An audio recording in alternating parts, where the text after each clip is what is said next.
పర్యావరణ పరిరక్షణకు మొక్కల పెంపకానికి కేంద్ర రాష్ట్ర ప్రభుత్వాలు పెద్దపీట వేస్తున్నాయి.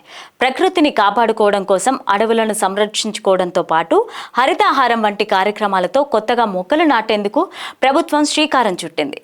అయితే కొందరు తమ స్వార్థం కోసం చెట్లను నరికేస్తున్నారు. తాజాగా మంచిర్యాల జిల్లాకు చెందిన ఓ వ్యక్తి అడవిలోని చెట్లను నరికేసి వ్యవసాయం చేసేందుకు సిద్ధమయ్యారు.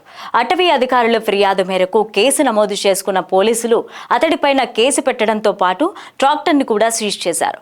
దీంతో అతడు హైకోర్టును ఆశ్రయించగా న్యాయస్థానం మాత్రం సంచలన తీర్పు వెలువరించింది. చెట్లను నరకడం పైన ఆగ్రహం వ్యక్తం చేస్తూ ఎక్కడ చెట్లను నరికారో అక్కడ 200 చెట్లు నాటాలని తీర్పిచ్చింది. వివరాల్లోకి వెళ్తే మంచిర్యాల జిల్లా జల్లెడ మండలం నాగారం గ్రామానికి చెందిన మల్లేష్ అనే వ్యక్తి మరో ఇద్దరితో కలిసి కుష్నేపల్లి రేంజ్ లింగాల సెక్షన్ గైరెల్లి ఆర్ఎఫ్ బ్లాక్ లోని ఫారెస్ట్ భూములను ఆక్రమించేందుకు ప్రయత్నించారు. దాదాపు 2 ఎకరాల్లో చెట్లు నరికేశారు. దీంతో అటవీ శాఖ అధికారులు కేసులు నమోదు చేశారు.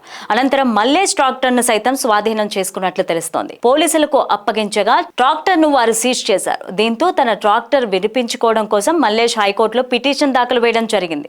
ఈ పిటిషన్ పైన విచారణ చేపట్టిన జస్టిస్ ఎన్వి శ్రవణ్ కుమార్ నేతృత్వంలోని ధర్మాసనం కీలక తీర్పు ఇచ్చింది.